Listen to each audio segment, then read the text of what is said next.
कभी सोचा है कि पौराणिक कथाओं के जो बड़े बड़े नायक थे उनमें अक्सर एक ऐसी अजीब सी कमजोरी क्यों होती थी?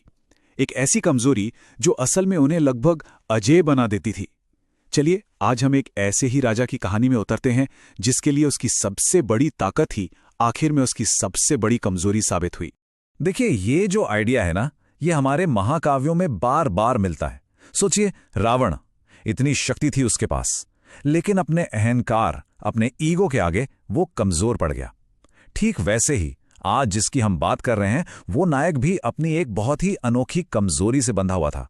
और सच कहूं तो यही चीजें इन कहानियों को इतना असल, इतना मानवीय और दिलचस्प बनाती हैं।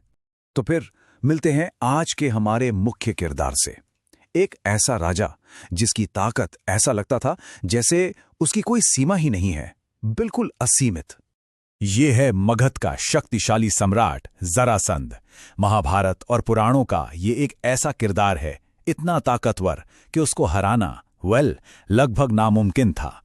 पर सोचिए, क्या हो अगर उसके अजेय होने का राज ही उसकी मौत की वजह बन जाए। अब जरासंध की कहानी को ठीक से समझने के लिए ना, पहले हमें उस विशाल साहित्यिक दुनिया को देखना होगा जहां से ये कहानी आती है। देखिए, जरासंध की कहानी कोई एक अकेली किताब से नहीं है। ये तो पुराण नाम के एक बहुत बड़े साहित्यिक समुद्र की सिर्फ एक बूंद है। पुराण का मतलब बड़ा सीधा है, प्राचीन या पुराना। और ये जो ग्रंथ हैं, ये कहानियों, ज्ञान और इतिहास का एक ऐसा खजाना है जो हमें हमारी जड़ों से जोड़ता है। और पता है इसमें सबसे दिलचस्प बात क्या है? इन पुराणों को आखिर लिखा किसने? उन्हीं महान ऋषि वेद व्यास ने, जिन्होंने महाभारत की रचना की थी।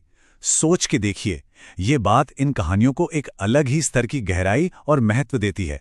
ये सिर्फ मनोरंजन नहीं है, बल्कि हमारी सभ्यता की एक अनमोल विरासत है।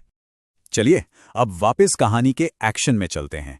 ध्यान केंद्रित करते हैं जरासंध और उसके सबसे बड़े दुश्मन कृष्ण के बीच के उस न खत्म होने वाले संघर्ष पर। तो हुआ ये कि जब कृष्ण ने जरासंध के दामाद अत्याचारी कंस को मारा, तो जरासंध का गुस्सा 7वें आसमान पर पहुंच गया। अपने दामाद की मौत का बदला लेने के लिए उसने कृष्ण के राज्य मथुरा पर एक या दो बार नहीं, पूरे 17 बार हमला किया। और हां, ये कोई छोटी मोटी लड़ाइयां नहीं थीं, बिल्कुल नहीं। हर बार जरासंध अपनी पूरी विशाल सेना के साथ मथुरा पर टूट पड़ता था। उसका बस एक ही मकसद था, कृष्ण और उनके भाई बलराम का सर्वनाश। ये बदले की आग थी जो बुझने का नाम ही नहीं ले रही थी। जरासंध की क्रूरता, उसकी कोई हद ही नहीं थी। उसने कृष्ण और उनके लोगों को शहर छोड़ने पर मजबूर कर दिया। और जब उन्होंने एक पहाड़ पर शरण ली, तो जरासंध ने क्या किया? उसने अपनी सेना को आदेश दिया, पहाड़ में आग लगा दो, इन्हें जिंदा जला दो। ये उसकी बेरहमी की इंतहा थी। तो अब आते हैं उस अंतिम मुकाबले पर, उस फाइनल शोडाउन पर, जहां जरासंध के अजय होने का राज आखिरकार खुलता है और उसे उसके ही खिलाफ इस्तेमाल किया जाता है। तो जरासंध को मारना नामुमकिन क्यों था? इसका राज उसके पैदा होने की कहानी में छिपा था। देखिए, फाइनल लड़ाई में भीम ने जरासंध को बीच से 2 हिस्सों में चीर दिया। भीम को लगा बस काम खत्म, लेकिन उनके होश उड़ गए जब जरासंध के वो दोनों टुकड़े जादू की तरह वापस जुड़ गए और वो फिर से जिंदा हो गया।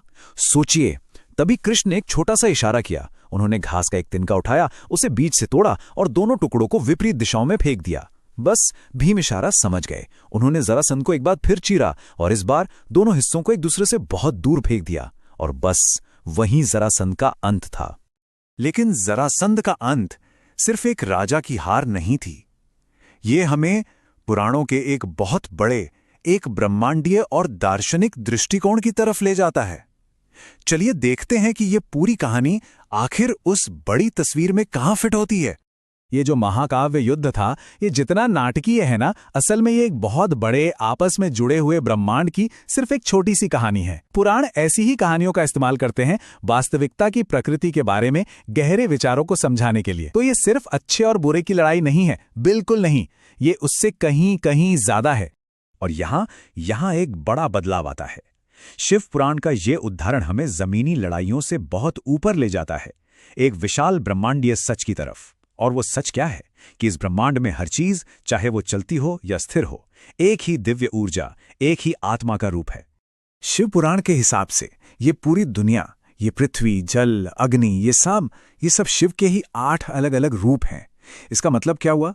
मतलब ये कि हर चीज आपस में जुड़ी हुई है, सब कुछ जुड़ा हुआ है।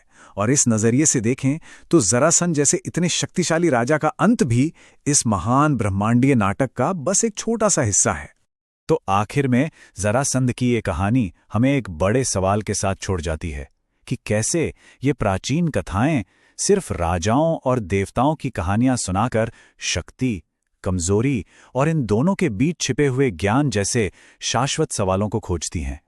ये सिर्फ रोमांचक कहानियां नहीं हैं, ये हमें सोचने पर मजबूर